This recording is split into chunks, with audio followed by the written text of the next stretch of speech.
نو د تازه ګرام کلي په حواله باندې تاسو څومره معلومات لرئ؟ ماډل ویلج چې کوم دا ډیکلیئر شو دغه دی، بیا مطلب دا دی چې د دې کلي ولس ته پېښې مسلې څه دي؟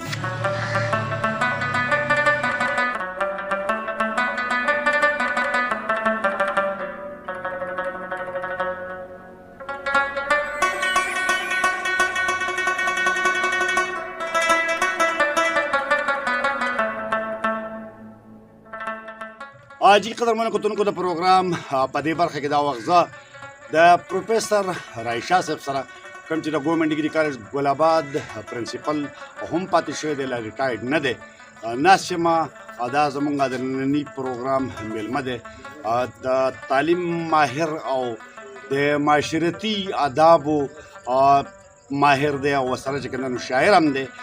سرجیزو په خپل پروګرام کې تاسو ته هرکلی وایم او دا راته اول په خپل ژوند باندې لږ رڼا واچوئ چې تاسو ایجوکیشن او کوم څیزونو باندې په کومو عهدو پاتې یئ، شارټ لږ په هغې باندې خپل نظر واچوئ. اسرار خان لاول خو زه د ای بي ټي خیبر او ستاسو ډېره مننه کوم چې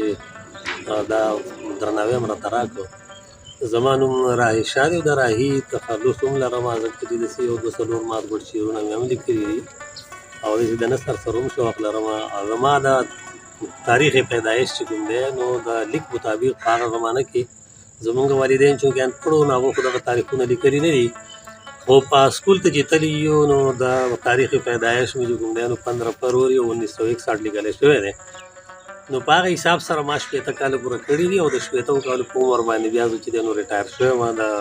ګورنمنټ ګل آباد کالج نه د پرنسپل په حیث سره. زمونږ ابتدایي تعلیم چې دی نو هغه د نواب دیر د وخت نه شروع شوی او هغه وخت کې اخري نواب خسرو چې کوم دی نو هغه نواب و او په 7 نومبر 1984 کې چې کوم دی نو ما ایز ا لیکچرر په ګورنمنټ ډیګري کالج نو په هغه وخت کې انټر کالج او دیر پراپر دیر چې کوم دی زمونږ هغه وخت کې دیر لور او دیر اپر چې یوه ضلع وه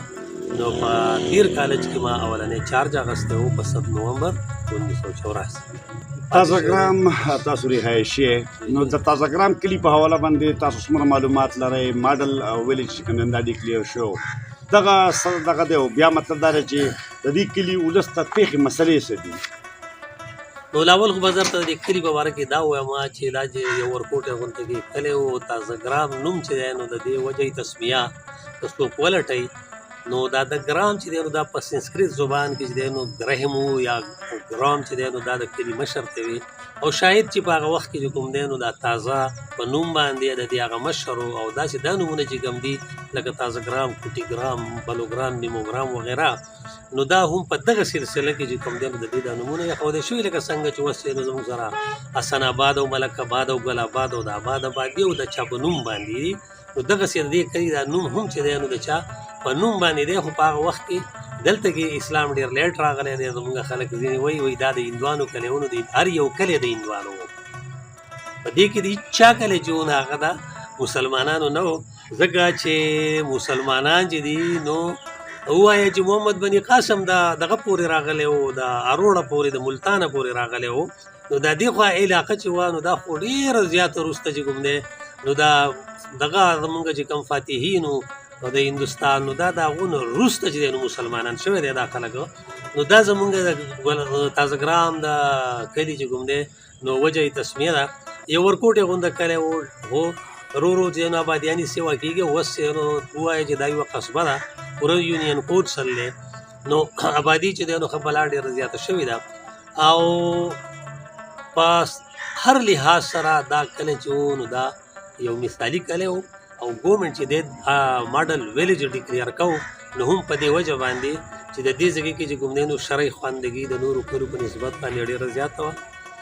او د خلکو چې کوم دی نو چې څونه ګدوباش دی نو هغه انتهایي بایچارې والا په دې ځای کې چې دی نو جنګ جګړې او شر شدلې دا نه وې. دې کې څه لږ غونته خوبونه اوسېدونه ډېر خوبونه دي هم نه او خو د دې دا پوره جایداد چې کوم دی نو دا په څنګه چې زمونږ د بټخیلي یا د تاڼي او د دغې خلک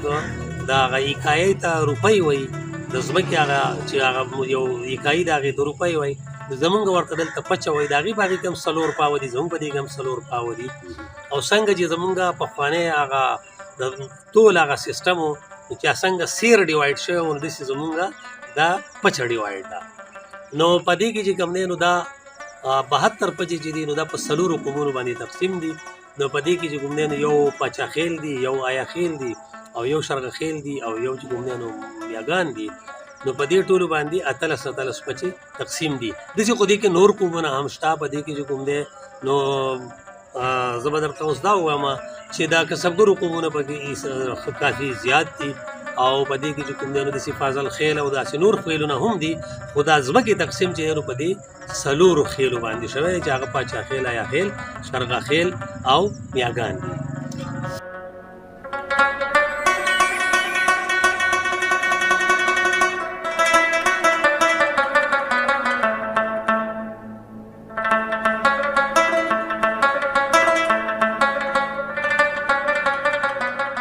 دا راته ووایي چې دې کلي کې تاسو اوسئ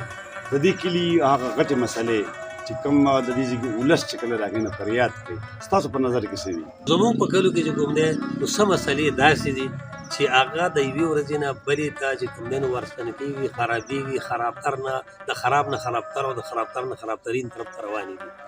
په هغې کې یوه د ټولو نه لویه مسله چې زه ورته ګورم نو هغه زمونږ د نکاح آب ده چې زمونږ د کلي نه چې کمې اوبه وځي نو د هغې لاره چې دی نو بنده ده هغه 200 وجه بنده ده هغه ریپرز دي پلاستیک بیګونه دي په هغې کې پمپرې دي په هغې کې د خلکو نور څیزونه دي چې هغه رااچي او هغه څیزونه راځي نالو ته نو هغه نالۍ چې کوم دی نو هغه بندېږي او زمونږ اوبه مونږ وایي چې خلک هم په لارې دي خو اوبه هم بې لارې روان دي نن سبا په هغې کې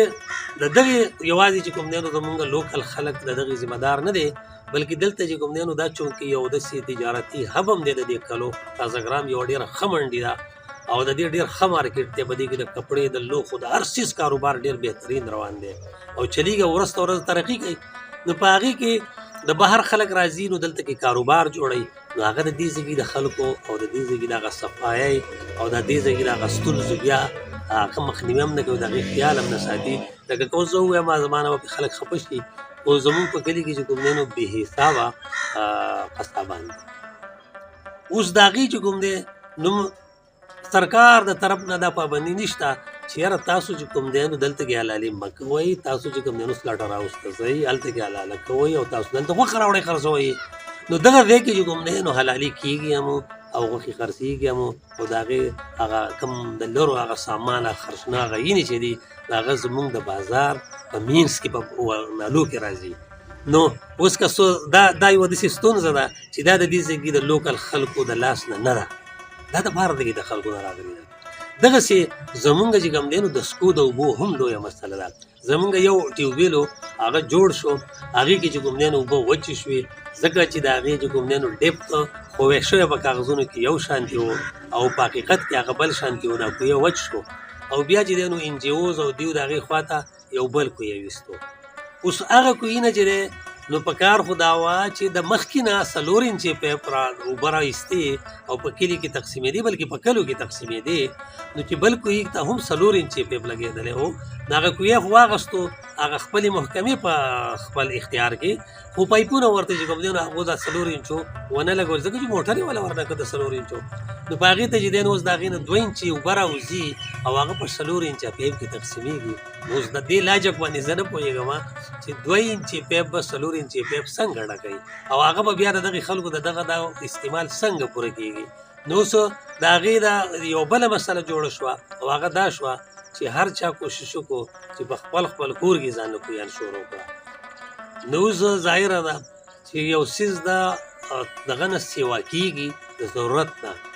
نو هغه بیا بله مسله جوړوي نو زمونږ چې دی نو ځای په ځای باندې په کلي کې چونکې د نکاسې آب شته دی نه نو په هر ځای کې اوبه ولاړې دي نو دلته کې چې کوم دی نو بې انتها زیات ماشي دي او بدبویانې بې انتها زیاتې دي زمونږ مسله دا هم ده چې عوامي لاره ده قومي لاره ده او هغه چې کوم دی نو له اوله خو هر یو سړي دا کوشش کړی دی چې د ده کومه ځمکه ده په کوم ځای کور جوړوي نو ده په خپل حد په آخري انچه باندې دیوال والی دی د 1 انچه پرې ایښې نه ده خو بیا چې دی نو دې کور ته برایي ورکړي هغې ته ډکون ورکړي د ده کور د لارې نه اوچتي نو بیا ورته پړوی هم جوړوي نو چې هغه پړوی جوړه شوه نو که فرض که د ګاډي لار وي نو د ګاډي لار بنده شوه که د انسانانو لار وي نو هغه لاره تنګه شوه نو دا چې دی نو زمونږ خدای یوه عجیبه غونته کې سوچ جوړ شوی دی چې مونږ هغه خپل ځان دپاره ځکه چې لار که زما د کور خواته ده خو زما لار ده تر ټولو نه اول خو به دې زه ځمه نو زه دا کوشش کوم چې زما کور دې دننه کولاوي خو زما د ګرځېدو لاره دې ما ته تنګه وي نو دا تا ته نه تنګوم زه دا زه په اصل کې خپل ځان ته تنګوم خو دا زمونږ هغه براډ مایندډنس نشته زمونږ هغه ویژن نشته چې مونږ لږ مخکې وګورو چې که زمونږ لارې او کوڅې کولاوي وي نو دا به زمونږ د راروان نسل دپاره د یو پایندمن او سودمن کار وي چې اسرار خان ما شاعري داسې نه وه شروع کړې چې زه ما وي چې زه به داسې غزل لیکم او نظم به لیکم او په هغې کې به چې کوم دی نو زه ستاینې کوم شونډې به ستایم زلفې به ستایم بلکې زما هسې یو مزاحیه غونته کې ذهن جوړ شوی و چې یاره په دې شاعرۍ کې دا مزاحیه شاعري چې کوم دا څوک نه کوي په هغه زمانه کې چا نه کوله نو ما په هغې کې چې کوم دی نو داسې یو د دغې نه مې سټارټ واخیسته نو ما په هغه وخت کې په هغې کې بس دا چې زه لا د سکول طالب علم وم نو په هغې کې ما په خپل کور باندې چې کوم دی نو یو څیز لیکلی و بلکې چې مونږ کله بل کور جوړ کړو زه لا په سکول کې وم نو چې هغه کور ته مونږ لاړلو نو ما په هغې کې بیا دغه زوړ کور یو 2-3 شعرونه لیکلي وو چې د یو 2 کوټو کور ښه مې یاد شي او د چنچڼو پکې شور ښه مې یاد شي نو بیا دغې نه د ما روان شو داسې چې نو په سټ باندې لغړه به رنګ توره زما چرګه او بله یوه به نه وي نو څومره سپوره زما چرګه نو داسې د دغې نه زمونږ هغه حساب کتاب چې و نو دغه شاعرۍ هغه د مزاحیه نه روان شوی و او ګوره په دنیا کې دي څو قسمه د بریتونو څوک د ډېر نه یو ځینې پلن دي په قسمونو او چا هسې یو مچ ته پوزې لاندې کېنولی او چا هسې په شان یې اړولي په غوږونو نو دا زما چې دی نو د مزاحیه شاعرۍ نه شروع شوې وه او بیا سنجیده شاعرۍ ته راغله نو زه به صرف اخري یو شعر دوه داسې درته ووایم چې زلمیه پاسه دا نظام بدل کا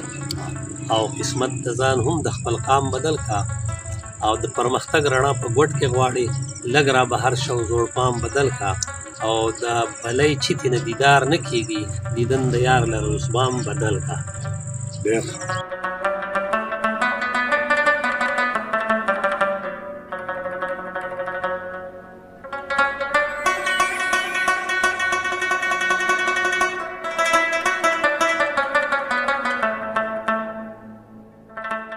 حاجي قدرمن کتونکو زمونږ نننی پروګرام چې کم چې دی نو هغه د تحصیل دینځای کله د تازهګرام ماډل ویلیج ګرځولی شوی دی په دې بنیاد باندې چې د دې ځیږي چې کوم قامونه دلته کې اوسي نو هغې تر اوسه پورې په خپل منځ کې داسې جنګ جګړې نه دي کړي چې د ټوپک یا چړې یا ډز نه چې کوم په دې کې مړی شوی دی FIR شوی دی په دغه وجه باندې دې ته ماډل کلی وایي او خو د دې ماډل کلي چې کوم اوسېدونکي دي نو هغې ته مسلې هم دي سپیشلي دلته چې کوم ډیرانونه دي او کم د کلي په مینځ کې دي یا کلو غاړو ته دي یا د کلو دغه شانتې نورې مسلې هم خلکو په خپله باندې بیان کړي دي په دغه وجه باندې موږ دا تمه لرو چې زموږ دا نننی پروګرام چې کوم دی چې کوم ذمه دار دي د دې مسلو د حل